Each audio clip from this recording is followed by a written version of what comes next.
आज ऑफिस में बहुत काम था मम्मी, थक गया हूँ मैं। एक कप चाय मिल जाती तो।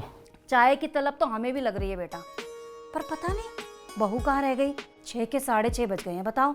हाँ, उसने कॉल तो किया था मुझे कि आज लेट हो जाएगी। लो आ गई। नमस्ते मम्मी जी। नमस्ते। आज आने में देर कैसे हो गई बहू? वो मम्मी जी मंदिर चली गई थी इसलिए थोड़ा लेट हो गया। अच्छा, ये तो अच्छी बात है वैसे। आज कोई स्पेशल दिन है क्या रीना? हाँ सागर, आज मेरी सैलरी आई थी तो साईं बाबा के मंदिर गई थी प्रसाद चढ़ाने। ये तो बहुत अच्छी बात है। सैलरी के पैसे कहाँ पर हैं? वो तो मैंने पापा को भेज दिए। पापा को ट्रांसफर कर दिए? लेकिन क्यों? क्योंकि हमेशा मैं अपनी सैलरी उन्हीं को देती आई हूँ। वाह पापा की परी वाह, पैसे हमें देने की बजाय सीधे अपने मायके पहुंचा दिए। क्या खूब काम किया है तूने। देखो रीना, शादी से पहले तुम अपनी सैलरी का क्या करती थी क्या नहीं करती थी इससे हमें कोई मतलब नहीं है, लेकिन अब तुम इस घर की बहू हो तो अब इस घर की जिम्मेदारी उठाना तुम्हारी ड्यूटी है। आगे से अपनी सैलरी मुझे या मम्मी को दोगी, समझी? ये क्या कह रहे हो सागर तुम? शादी हो जाने के बाद मैं अपने माँ बाप की बेटी नहीं रही? उस घर का ख्याल रखना मेरी जिम्मेदारी है। सागर, तुम्हें बहुत अच्छे से पता है कि पापा के रिटायरमेंट के बाद उस घर में इकलौती कमाने वाली मैं थी। मेरा भाई अभी छोटा है, वो ग्रेजुएशन कर रहा है। जब तक अपने पैरों पे स्टैंड नहीं हो जाता उस घर को मुझे सपोर्ट करना पड़ेगा।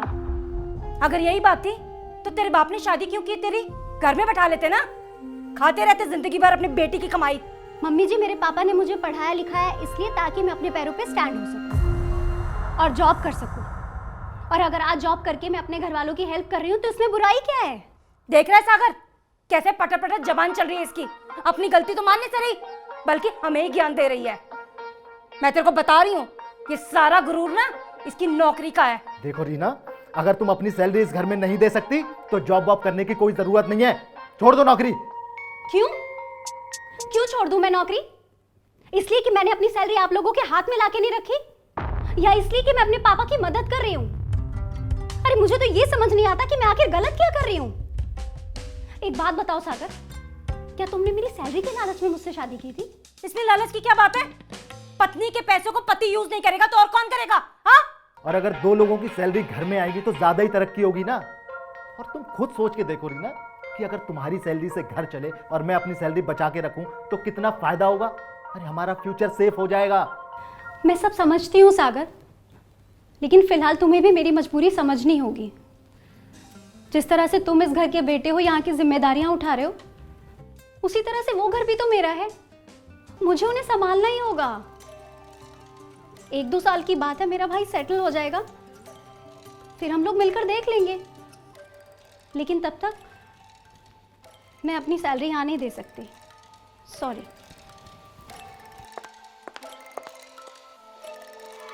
खड़े खड़े क्या सोच रहा है? फोन कर इसके बाप को। अगर ये हमें सैलरी नहीं देगी ना तो यहाँ रहेगी भी नहीं।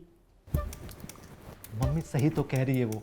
जैसे इस घर की जिम्मेदारी मैं उठाता हूँ वैसे उसका भी फर्ज है अपने घर की जिम्मेदारी उठाना। इसमें गलत क्या है? 40,000 रुपये ये किसने भेज दिए? नमस्ते पापा जी। बेटा, मैंने तुम्हें ये बताने के लिए फ़ोन किया है कि रीना को सैलरी मिल गई है, लेकिन गलती से उसने मेरे खाते में ट्रांसफ़र कर दिया है। आदत पड़ी हुई है ना उसे, लेकिन मैंने वो पैसे आपके खाते में ट्रांसफ़र कर दिए हैं। बेटा जरा चेक कर लेना। पापा जी इसकी क्या ज़रूरत थी? आप अपने काम में ले लेते, एक ही बात है। नहीं दामाद जी, ये पैसे अब आपके हैं, आप इसे संभालिए। रीना बिटिया से कह दीजिएगा कि अब वो हमारी चिंता करना छोड़ दें। और हाँ, मेरी रुकी हुई पेंशन भी बहाल हो गई है। अच्छा बेटा, बाद में बात करते हैं, जीते रहो।